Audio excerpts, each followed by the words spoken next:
content creator in the Turo niche for a long time, but I've been a Turo host even longer. And over the years, I've seen virtually every mistake that you can possibly make as a Turo host, and so in this video, I'm going to be breaking down what mistakes you should absolutely avoid and what you shouldn't do if you are someone who is wanting to get started with Turo in 2025. Now, if you're interested in learning more about the world of car sharing and how to start and scale a car sharing fleet with the same business model that I use, I do have a course called the Car Sharing Masterclass, and it is on sale currently for Christmas, and the Christmas sale ends on December 31st, and you can use the code Christmas225 to get $225 off. Now, before we dig into the nitty-gritty here, I do want to talk about an honorable mention, the most honorable of mentions you could say, and that is that you must read the terms of service. Not doing this is a massive and frankly far too common mistake, but it's not one I'm going to dwell on in this video. But I do want you to keep this in mind as you watch the rest of this video. Not reading the terms of service is a mistake. It's also a mistake that leads to dozens of other mistakes,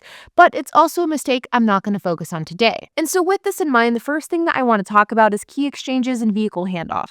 You absolutely, under no circumstances, can give access to your vehicle to the guest more than an hour before the rental. You shouldn't send the guest the lockbox information or vehicle access codes until no more than an hour before the rental. You can even do it with less time than that. For example, I always send it 45 minutes before the rental starts. And you must check and verify license information with every single booking that your car goes out on. Now, I do remote key exchanges, so all of this is done via the app. In addition to this, you will also want to make sure that you have a process in place to ensure that every single time a car goes out on a rental, you have photos that are no more than 24 hours old. So again, you have to verify the guest license, you have to make sure that you have photos that weren't taken more than 24 hours ago, and you can't release the vehicle more than an hour before the rental starts. Over the years, I have seen so many hosts make the mistake of not doing one of these three things, and as a result, these hosts get screwed. A car could get stolen, wrecked, it could be damaged, or it could be something as minor as a gas reimbursement, and these claims will be denied by Turo if you don't do one of these or all of these three things. It doesn't matter if you took photos of the car and the car hasn't moved since. It doesn't matter if your guest is trustworthy and they've rented from Turo 100 times. You need to make sure that you have up-to-date photos and that you're not releasing the car early. Now, in addition to this, I do want to take a moment to just dive deeper into the world of license verification and why this is so important. Turo has made their license verification process so much easier over the years, and now it is significantly easier for hosts like me and you to verify ID. And it's to the point where if you're not doing this, well, I don't know what to tell you.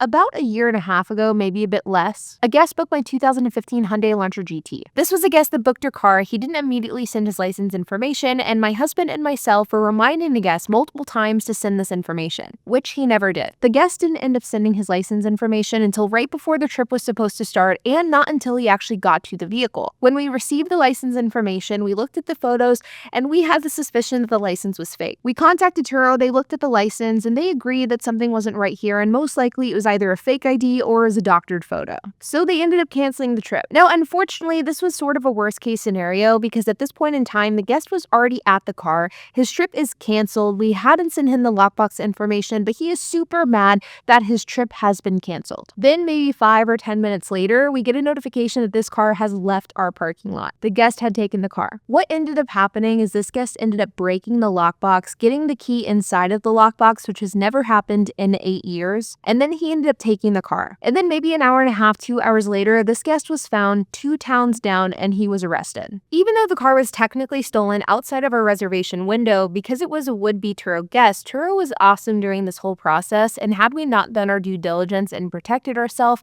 we would have been screwed. You never know who is renting your cars, so always check those licenses. Another mistake is not buying the right car or assuming that a more expensive car is the higher earning one. And to help you avoid this mistake, I'd like to take a moment to talk about the sponsor of this video, Raptor Explorer. One thing that I've learned about Turo, and if you're a Turo host, you know the importance of doing your due diligence whenever you're adding a new car to your fleet, especially if you're someone who's adding the first car to their fleet. Which cars should you buy? Which cars perform well in your market? And which ones don't? There are a ton of questions to answer, and Turo doesn't make it easy to find the answers to these questions, which is why I am super excited to partner with Raptor Explorer, the sponsor of this video. Raptor Explorer is a Chrome plugin for Turo hosts, and I've actually talked about them on my channel before, Explorer, though they've recently undergone a name change, and this plugin allows for you to get in-depth insights about vehicle listings on Turo, including how long a car has been listed on Turo, estimated gross income, the protection plan information of that vehicle listing, details of the vehicle like trim, color, and more, and it even gives you an income estimator based off of the amount of days that the car is booked as well as the daily rate. The plugin is super easy to use. You simply download it from the Chrome store, install it on your browser, and then follow the Raptor Explorer instructions and you're well on your way.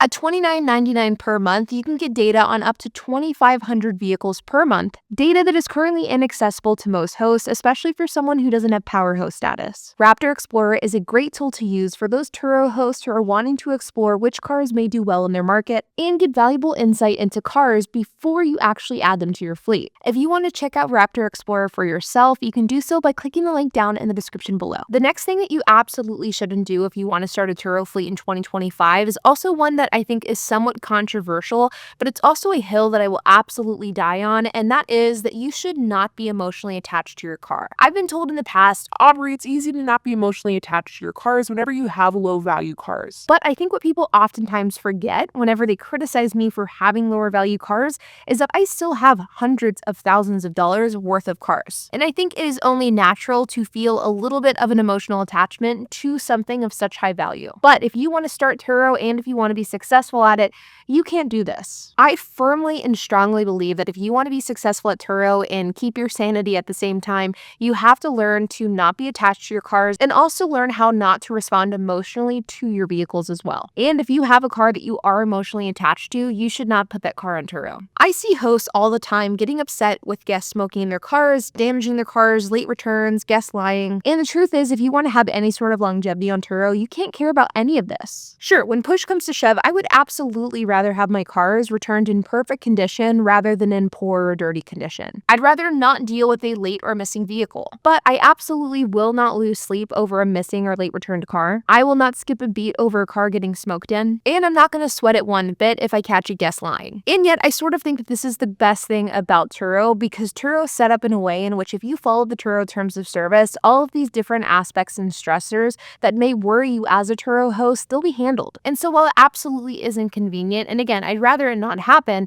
as long as you follow the Turo terms of service, whether your car is in an accident, if it's stolen, if it's damaged, if it's smoked in, Turo should cover that. And I strongly believe that you have to come to terms with the fact that as a Turo host, your cars aren't going to be treated that well by guests. Even our nicer cars, like our Lincoln Navigator, for example, or our Maserati Ghibli that we had a number of years ago, those cars would also get abused. Getting worked up about your Turo fleet due to things that your guests do, this is simply a mistake that should be avoided. Once again, if you're interested in checking out the car sharing masterclass, you can use the code Christmas225 to get $225 off. And like always, you guys, I hope that you enjoyed this video. If you have any questions, comments, if you have anything to add, I would love to hear it. So make sure to leave a comment down below.